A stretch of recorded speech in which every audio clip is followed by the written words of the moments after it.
Okay, well, hello everyone. Welcome back. Welcome to the current affairs of 28th June 2021.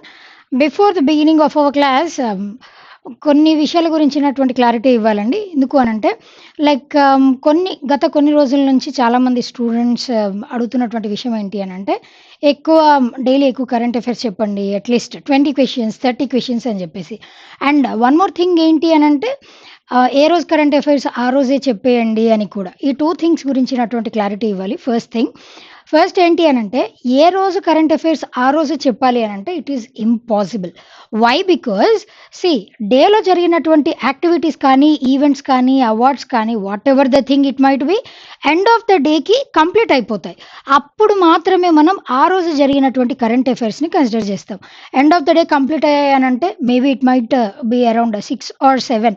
అప్పుడు start చేసి and after that some other persons can give info regarding ఆ రోజు current అఫైర్స్కి సంబంధించి. అప్పుడు then it should be considered as ఆ రోజు current affairs అన్నట్టు. అంతేకాని మార్నింగ్ 7కి చెప్పారు, 11కి చెప్పారు, వేరే సోర్సెస్ ఆఫ్ ఇన్ఫర్మేషన్ నుంచి అని అంటే that's not true. Why? Because ఆ రోజు మార్నింగ్ చెప్పారు అని అంటే దాంట్లో ఆ రోజు కవర్ అయ్యేటువంటి కరెంట్ అఫైర్స్ చాలా తక్కువగా ఉంటాయండి. ముందు రోజు కరెంట్ అఫైర్స్ని ఎవరైనా కవర్ చేయగలరు.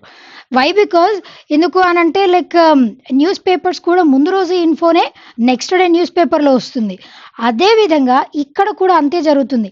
ఏ రోజు కరెంట్ అఫైర్స్ ఆ రోజు డే బిగినింగ్లోనే చెప్పాలి అని అంటే it is not possible. That is quite irrelevant. So this is the clarity regarding one thing. ఇంకొకటి ఏంటి అనంటే డైలీ 20 కరెంట్ అఫైర్స్, 20 క్వశ్చన్స్ చెప్పండి, 30 చెప్పండి అని అంటున్నారు కదా. Like we are covering 10 questions. ప్రతి క్వశ్చన్లో ప్రతి ఆప్షన్ని ఎక్స్ప్లెయిన్ చేయలేకపోవచ్చు. బట్ సాధ్యమైనంత వరకు we are trying to give our best. Like ఇప్పుడు సపోజ్ ఏదైనా డే గురించినటువంటి ఇన్ఫో వచ్చిందనుకోండి, అప్పుడు దాంట్లో ఆ డే పర్టికులర్ ఆప్షన్ గురించి చెప్తూ దానికి రిలవెంట్గా ఉన్నటువంటి ఇన్ఫర్మేషన్ కూడా అంటే మిగతా 4 ఆప్షన్స్ని కూడా we're explaining. Like that we're covering their 5 questions in a single question.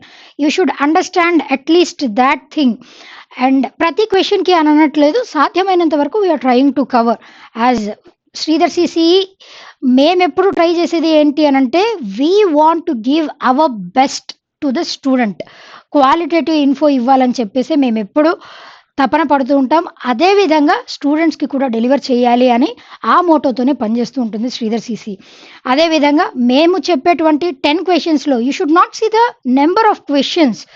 We don't aim at quantity of questions but we aim towards delivering quality subject. That is our motto అండి.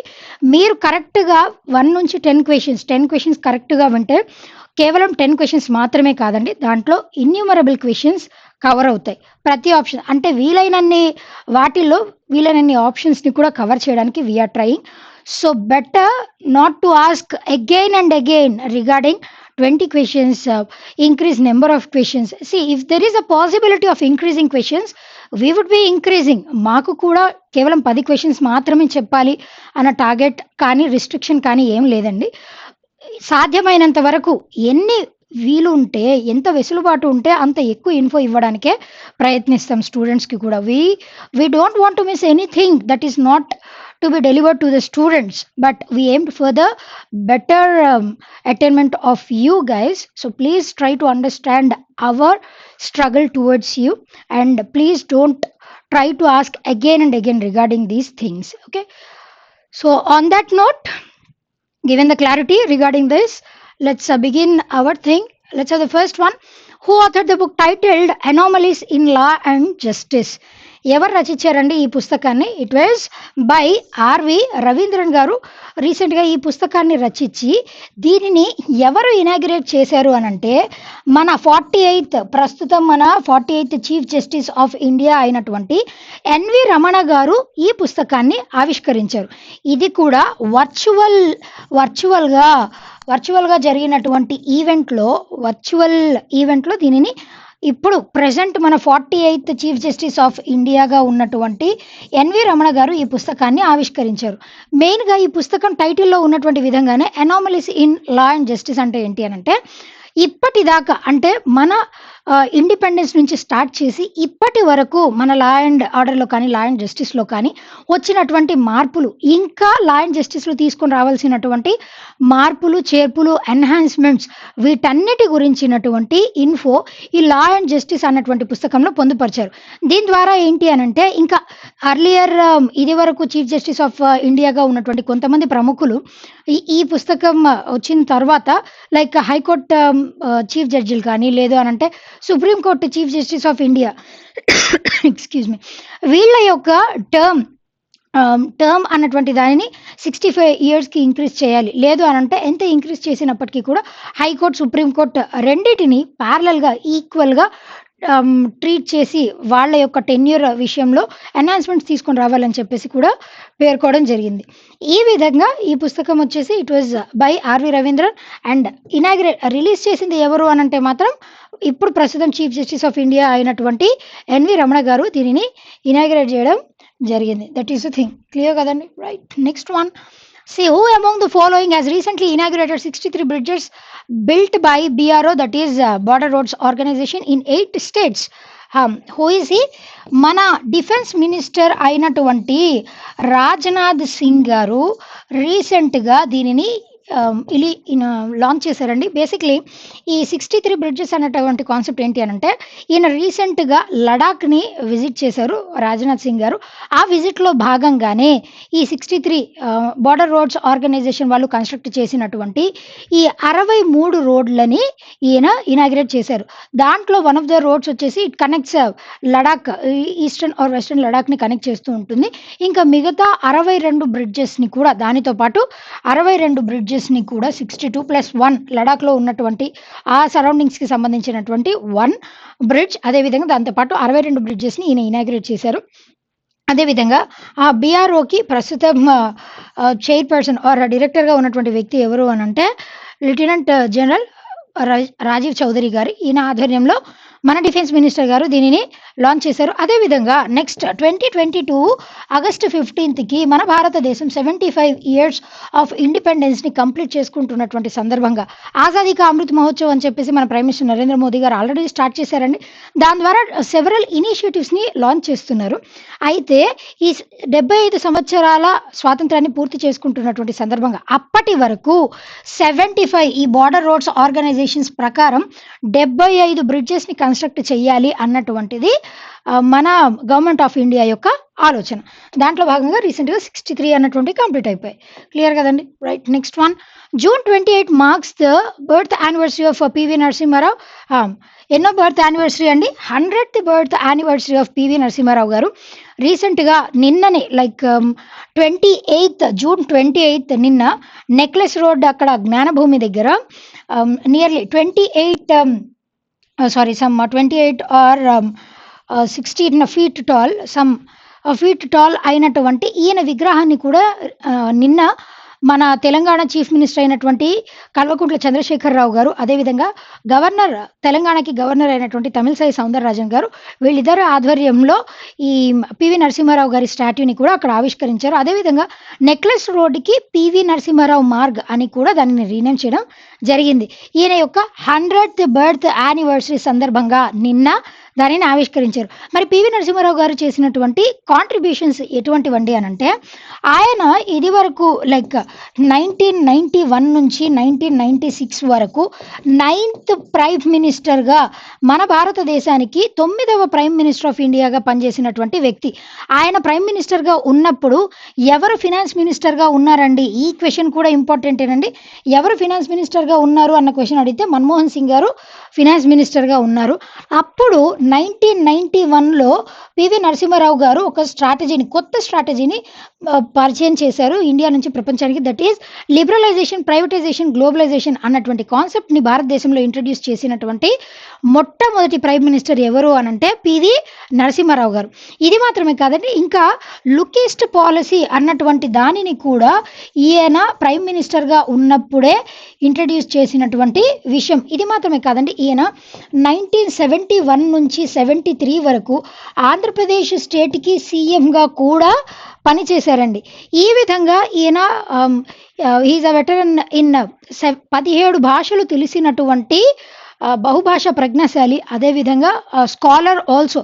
ఈయన రాసినటువంటి పుస్తకాలు like చాలా బుక్స్‌ని ఈయన రచించారండి. అదేవిధంగా నిన్న ఈ felicitation కానీ ఈ విగ్రహ ఆవిష్కరణలో భాగంగానే తమిళసాయి సౌందరరాజన్ గారు ఈయన రచించినటువంటి 8 పుస్తకాలని కూడా నిన్న ఆవిష్కరించారు. అదేవిధంగా దీనితో పాటు ఈయన రాసినటువంటి పుస్తకాలలో 1000 పడగలు అన్నటువంటి బుక్‌ని హిందీలోకి సహస్ర ఫన్ అన్నటువంటి పేరుతో ఈ పుస్తకాన్ని ఈ 1000 పడగలు అన్నటువంటి పుస్తకాన్ని హిందీ భాషలోకి ట్రాన్స్లేట్ చేసినటువంటి వ్యక్తి. ఈ విధంగా ఈయన కేవలం స్కాలర్ మాత్రమే కాదండి, డిఫరెంట్ లాంగ్వేజెస్ తెలిసినటువంటి వ్యక్తి, 17 భాషలు తెలిసినటువంటి వ్యక్తి, ప్రైమ్ మినిస్టర్గా, చీఫ్ మినిస్టర్గా ఇట్లా చాలా ఎనలేని సేవలు అందించినటువంటి వ్యక్తి. ఆయన చేసినటువంటి కాంట్రిబ్యూషన్స్కి కాను హీఈస్ ఫ్రమ్ వరంగల్ డిస్ట్రిక్ట్ అండి. అందుకు కాను ఆయన కాంట్రిబ్యూషన్స్ అన్నిటికీ ప్రతిఫలంగా తెలంగాణ గవర్నమెంట్ అన్నటువంటిది నిన్న ఈయన 100th బర్త్ యానివర్సరీ సందర్భంగా విగ్రహ ఆవిష్కరణ కూడా చేసింది. క్లియర్ కదండి? Right. Next one, who's the author of a book titled fiercely female the Dutee Chand story? ఎవరండి? It was written by Sudeep Mishra garu. Basically ఈ ద్యుతి చాంద్ స్టోరీ అన్నటువంటిది ఎవరి యొక్క స్టోరీ అంటే, ద్యుతి చాంద్ గారు మొట్టమొదట మన భారతదేశం నుంచి 100 మీటర్స్ ఈవెంట్లో గోల్డ్ మెడల్ని గెలుచుకున్నటువంటి మొట్టమొదటి ఇండియన్. అదేవిధంగా ఇది మాత్రమే కాదండి, మన భారతదేశం నుంచి హోమోసెక్సువల్ అని చెప్పేసి ఓపెన్గా ఒప్పుకున్నటువంటి మొట్టమొదటి ఒలింపిక్ లేదా మొట్టమొదటి అథ్లెట్గా కూడా ఈవిడ్ని ద్యుతి చాంద్ గారిని పేర్కొంటాం. హోమోసెక్సువల్ అంటే షీఈ్ ఇంట్రెస్టెడ్ ఇంటూ గర్ల్స్ అని అర్థం.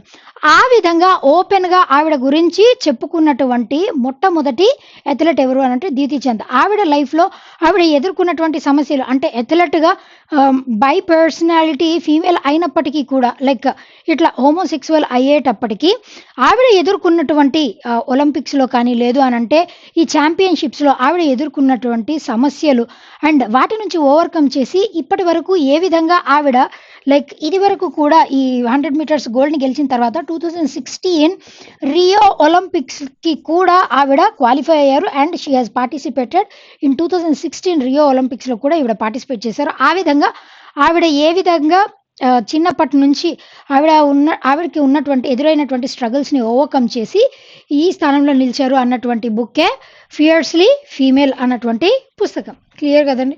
Right. Next one, see who among the following has been awarded with Japan's Fukuoka Grand Prize 2021? Who is he?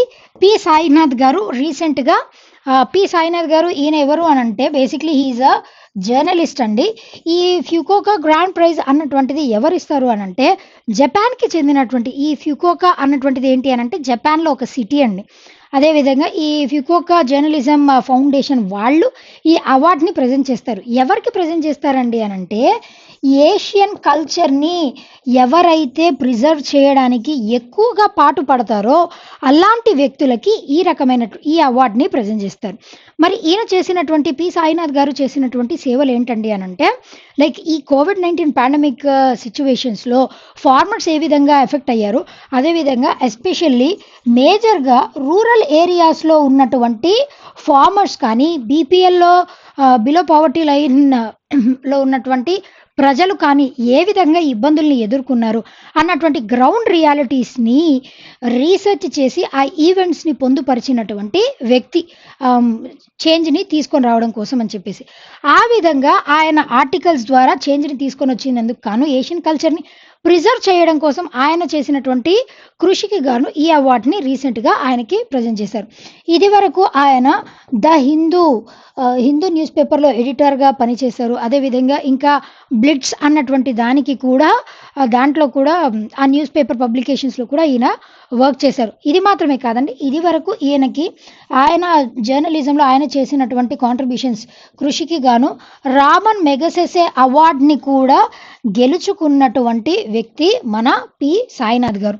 అదేవిధంగా రీసెంట్గా నిన్నటి కరెంట్ అఫైర్స్లో మనం చెప్పుకున్నామండి, మంగోలియా దేశం, సారీ నాట్ రాష్ట్రం, ఆర్కే సబర్వాల్ గారికి మంగోలియా దేశం ఇచ్చేటువంటి ఈ higher civilian honour, that is the order of polar star అన్నటువంటి అవార్డ్ రీసెంట్గా నిన్నటి కరెంట్ అఫైర్స్లో మనం చెప్పుకున్నాం. ఆర్కే సబర్వాల్ గారికి మంగోలియా వాళ్ళు ఇచ్చేటువంటి హైయెస్ట్ సివిలియన్ అవార్డ్ అయినటువంటి the order of polar star అన్నటువంటి దాన్ని ఈయన గెలుచుకున్నారు.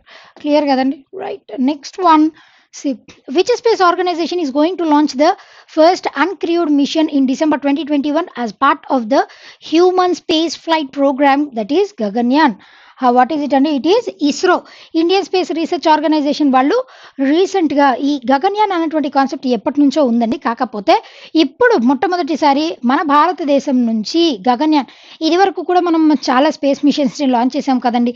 గగన్యాన్కి ఎందుకండి అంత స్పెషాలిటీ అని అంటే, మన భారతదేశం నుండి కంప్లీట్గా ఇండిజీనియస్ స్పేస్ మిషన్, అది కూడా క్రూడ్ మిషన్, అంటే ఇక్కడ నుంచి పర్సన్స్ని ఆ స్పేస్ షటిల్లో పెట్టేసి వాళ్ళని స్పేస్కి పంపిస్తారు. అక్కడి నుంచి లో ఎర్త్ ఆర్బిట్లో జరిగేటువంటి విషయాల్ని, దాని గురించినటువంటి పరిశోధన జరపడం కోసం అని చెప్పేసి ఈ క్రూడ్ మిషన్ని గగన్యాన్ అన్నటువంటి పేరుతో స్టార్ట్ చేశారు. అయితే ఇది స్టార్ట్ చేసి next by the end of 2024 కానీ అప్పటి వరకు క్రూడ్ మిషన్ అన్నటువంటి దాన్ని కంప్లీట్ చేయాలి అని అనుకున్నారు. కాకపోతే బికాజ్ ఆఫ్ ఈ COVID-19 లాక్డౌన్ వల్ల, సెకండ్ వేవ్ లాక్డౌన్ వల్ల ఎక్కడికక్కడ మొబిలిటీ రిస్ట్రిక్షన్స్ అన్నీ కూడా ఏర్పడ్డాయి. కాబట్టి దీనికి ఈ గగన్యాన్ని తయారు చేయడం కోసం అని చెప్పేసి దానికి కావాల్సినటువంటి ఎక్విప్మెంట్ అంతా కూడా ఆగిపోయింది ఎక్కడికక్కడ. అందుకోసం అని చెప్పేసి ఇంత డిలే అయిపోయింది. ఈ డిసెంబర్ 2021లో అన్క్రూడ్ మిషన్ని పంపిస్తున్నారు. అంటే ఫస్ట్ ఏం చేస్తారు అని అంటే, 2 రోబోస్ త్రూ అన్క్రూడ్ మిషన్ పంపిస్తారు. దాంట్లో ఈ ఆస్ట్రోనట్స్ వీళ్ళు ఎవరు ఉండరండి. వితౌట్ దెమ్ రోబోస్ని పంపిస్తారు. ముందు పంపించిన తర్వాత మళ్ళీ నెక్స్ట్ ఇయర్ 2022 నుంచి 2023లో మళ్ళీ ఇంకొక ఇట్లానే అన్మాన్డ్ మిషన్ అన్నటువంటి దాన్ని మళ్ళీ పంపిస్తారు. సో దట్ టెస్టిఫై చేసిన తర్వాత అది వర్కౌట్ అయితే నెక్స్ట్ 2024లో నెక్స్ట్ ఇవన్నీ ఫ్రూట్ఫుల్గా ఉంటే గగన్యాన్ అన్నటువంటి దాన్ని క్రూడ్ మిషన్, మనుషులతో ఆ మిషన్ని ఇంట్రడ్యూస్ చేద్దాం అనుకుంటున్నారు. సో దాట్ లో ఎర్త్ ఆర్బిట్ గురించినటువంటి స్టడీని జరపడం కోసం మన భారతదేశం నుంచి గగన్యాన్ కంప్లీట్ ఇండిజినస్ ప్రోడక్ట్గా దీన్ని మనం చెప్పొచ్చు. అదేవిధంగా సన్ గురించినటువంటి స్టడీ జరపడం కోసం అని చెప్పేసి మనం ఇంకా లాంచ్ చేయబోతున్నటువంటి మిషన్ ఏది అని అంటేనండి, మిషన్ ఆదిత్య అన్నటువంటి మిషన్ మనం లాంచ్ చేయబోతున్నాం. అది సన్ గురించినటువంటి స్టడీని క్యారీ అవుట్ చేయడం కోసం అని చెప్పేసి. ఇది ఎందుకంటే గగన్యాన్ ఇది వరకు చంద్రయాన్ 1 అది విఫలం అయిపోయిన తర్వాత, చంద్రయాన్ అన్నటువంటిది విఫలం అయిన తర్వాత గగన్యాన్ అన్నటువంటి దానిని మళ్ళీ కంప్లీట్ ఆ రేంజ్లో ఇండిజీనియస్ మిషన్ని ఇంట్రడ్యూస్ చేయనున్నారు. క్లియర్ కదండి? ప్రస్తుతం ఇస్రోకి చైర్పర్సన్గా ఉన్నటువంటి వ్యక్తి ఎవరు అండి? డాక్టర్ కె శివన్ గారు. అదేవిధంగా ఇస్రోకి మొట్టమొదటి చైర్పర్సన్గా ఎవరున్నారండి? డాక్టర్ విక్రమ్ సారాభాయ్ గారు. అందుకోసం అని చెప్పి ఆయన్ని father of Indian space programme అని కూడా విక్రమ్ సారాభాయ్ గారిని పిలుస్తారు. క్లియర్ కదండి? Right. Next one, INRA has lowered fiscal year financial year 2022 GDP growth forecast to what percentage? ఎంత పర్సంటేజ్కి తగ్గించేసిందండి? That is 9.6%. ఇది వరకు ఇంద్రా అన్నటువంటిది ఏంటి అని అంటే Indian research organisation. This is Indra అండి. ఈ రీసెర్చ్ ఫౌండేషన్ ద్వారా, దీని ద్వారా ఏంటి అని అంటే ఫినాన్షియల్ ఇయర్ 2022లో మన జీడిపి గ్రాస్ డొమెస్టిక్ ప్రొడక్ట్ అన్నటువంటిది 9.6, ఇది వరకు అంచనాల ప్రకారం 10.1% అని అంచనా ఎస్టిమేషన్ ఇచ్చిందండి. కాకపోతే ప్రస్తుతం ఉన్నటువంటి పరిస్థితులను దృష్ట్యా తీసుకుని 9.6%కి తగ్గించేసింది. అదేవిధంగా ప్రస్తుతం COVID-19 వ్యాక్సినేషన్ డ్రైవ్ అన్నటువంటిది బాగానే జరుగుతుంది. అలా కాకుండా ఇంకా ఫర్దర్గా రాబోయేటువంటి 1-2 monthsలో వ్యాక్సినేషన్ డ్రైవ్ స్లో అయిపోయి వ్యాక్సిన్ స్లో పేస్లో రన్ అవుతూ ఉంటే, అలాంటప్పుడు ఈ 9.6 కూడా 9.1% అయ్యేటువంటి ఛాన్సెస్ కూడా చాలా ఉన్నాయని చెప్పేసి ఇది అన్నటువంటి దాని ఎస్టిమేషన్స్ త్రూ పేర్కొనడం జరిగింది రీసెంట్గా. Right. Next one, T20 world cup to be shifted from India to ఎక్కడికి షిఫ్ట్ చేయనున్నారండి? యుఏఈ, యునైటెడ్ అరబ్ ఎమిరేట్స్కి T20 వరల్డ్ కప్ని షిఫ్ట్ చేయబోతున్నారు. ఎందుకు అనంటే ఇప్పుడు ప్రస్తుతం ఉన్నటువంటి కోవిడ్-19 ఈ పాండమిక్ దృష్ట్యా దీనిని భారతదేశం నుంచి యుఏఈకి షిఫ్ట్ చేయనున్నారు. అది కూడా రీసెంట్గా ఐసీసీ వాళ్ళు దీనిని ఇంటర్నేషనల్ క్రికెట్ కౌన్సిల్ వాళ్ళు దీన్ని ప్రకటించారు. దీని యొక్క హెడ్ క్వార్టర్స్ ఎక్కడున్నాయనంటే those are located in Dubai, UAE. అదేవిధంగా మనం ఇండియాలో అయితే మనం కంప్లీట్ అథారిటీ తీసుకొని మనం హోస్ట్ చేస్తాం కాబట్టి కంప్లీట్ అథారిటీ పవర్స్ అనేవి మనకు ఉంటాయి. ఆ పవర్స్ ఎవరికి ఉంటాయండి? Board of cricket control in India, BCCI వాళ్ళకు ఉంటాయి. ఇప్పుడు ఇండియా నుంచి యుఏఈకి షిఫ్ట్ అయినప్పటికీ కూడా అలాంటి సందర్భంలో కూడా మన బీసీసీఐ వాళ్ళ ఆయాంలోనే ఇది జరుగుతుంది. టోటల్ ఎంటైర్ ఆ T20 వరల్డ్ కప్ యొక్క రెస్పాన్సిబిలిటీ ఎవరికి ఉంటుంది అంటే బీసీసీఐ వాళ్ళకే ఉంటుంది. క్లియర్ కదండి? Right. Next one. So which of the following district is the India's second most rain deficient district as per IMD data? What is that district? And it is Central Delhi. రీసెంట్గా central Delhi వచ్చేసి second most rain deficient. ఈ Indian metrological department ఈ data ప్రకారం ఈ central Delhi అన్నటువంటిది రెండవ స్థానంలో, అంటే వర్షపాతం అతి తక్కువగా కురిసేటువంటి రీజియన్స్లో, డిస్ట్రిక్ట్స్లో ఇది రెండవ స్థానంలో ఉంది. మరి మొదటి స్థానంలో ఏది ఉందండి అని అంటే జమ్మూ అండ్ కాశ్మీర్కి చెందినటువంటి కిస్టావర్ అన్నటువంటిది ఎక్కువ రెయిన్ డెఫిషియంట్, అంటే 93% రెయిన్ డెఫిషియంట్ ఏరియాగా దీనిని మనం పేర్కొనవచ్చు, డిస్ట్రిక్ట్గా దీన్ని మనం పేర్కొనవచ్చు. అర్లియర్ అసలు ఈ రెయిన్ అన్నటువంటిది మాన్సూన్ సీజన్ అన్నటువంటిది జూన్ 1 నుంచి సెప్టెంబర్ 30 వరకు ఈ ఐఎండి వాళ్ళ ప్రకారం మాన్సూన్ రెయినీ సీజన్ అన్నటువంటిది జూన్ 1 నుంచి సెప్టెంబర్ 30 వరకు దీనిని కన్సిడర్ చేస్తారండి. గత సంవత్సరం నుంచి ఇప్పటి వరకు చూస్తే ఈ మాన్సూన్ బిగినింగ్ జూన్ 1 వరకు చూస్తే ఇక్కడ ఈ సెంట్రల్ ఢిల్లీలో కేవలం 5 మిల్లీమీటర్ల రెయిన్ఫాలే నమోదైందంట. యావరేజ్గా ఎంత నమోదవుతుంది అని అంటే 58.3 మిల్లీమీటర్స్ ఆఫ్ రెయిన్ఫాల్ అన్నటువంటిది నమోదు అవ్వాలి. కాకపోతే అప్పటి నుంచి లాస్ట్ డేటా ప్రకారం కేవలం 5 రెయిన్ఫాల్ మాత్రమే నమోదైంది. ఆ విధంగా సెంట్రల్ ఢిల్లీ అన్నటువంటిది రెండవ రెయిన్ డెఫిషియంట్ డిస్ట్రిక్ట్గా మనం పేర్కొనవచ్చు. మరి ఢిల్లీలో వెస్ట్ ఢిల్లీ అన్నటువంటిది మంచిగా రెయిన్ఫాల్ కావాల్సినంత సరిపడా రెయిన్ఫాల్ ఉన్నటువంటి ఏరియా ఏది అని అంటే it is west Delhi. Clear కదండి? Right. Next one, the last one for today. See which of the following company has announced commercial launch of 2DG? What is that company అండి? Doctor Reddy's laboratories limited. 2DG అంటే it stands for what అండి? Deoxy D glucose. That is 2DG అంటే do remember, ఇది కూడా important. Doctor Reddy's laboratory వీళ్ళు in collaboration with DRDO, defence research and development organisation, దీని యొక్క head క్వార్టర్స్ ఎక్కడ ఉన్నాయంటే those are situated in New Delhi. అదేవిధంగా దీనికి ప్రస్తుతం చైర్పర్సన్గా ఎవరు ఉన్నారంటే డాక్టర్ జి సతీష్ రెడ్డి గారు దీనికి చైర్పర్సన్గా ఉన్నారు. అదేవిధంగా డిఆర్డిఓ వాళ్ళతో కొలాబరేట్ అయిపోయి డాక్టర్ రెడ్డి ల్యాబ్స్ వాళ్ళు ఇదివరకే 2DG అనేటువంటి దానిని ఇదివరకే ఇంట్రడ్యూస్ చేశారు.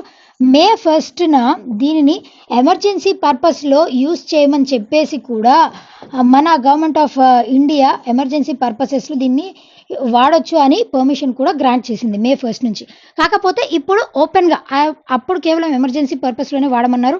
ఇప్పుడు గవర్నమెంట్ హాస్పిటల్స్లో, ప్రైవేట్ హాస్పిటల్స్లో బయట కూడా 2DG అన్నటువంటిది శాష రూపంలో, పౌడర్ రూపంలో ఇది లభ్యమవుతుంది.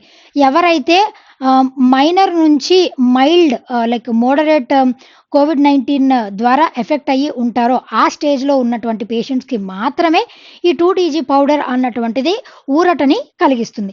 ఆ విధంగా దీనిని రెడ్డి ల్యాబొరేటరీ వాళ్ళు అదే ఇన్ కొలాబరేషన్ విత్ డిఆర్డిఓ వాళ్ళు తయారు చేశారండి. అదేవిధంగా దీనిని రీసెంట్గా గవర్నమెంట్ ఇన్స్టిట్యూషన్కి అట్ సబ్సిడైజ్డ్ ప్రైజెస్లో గవర్నమెంట్ ఇన్స్టిట్యూషన్స్కి ప్రొవైడ్ చేస్తుంది.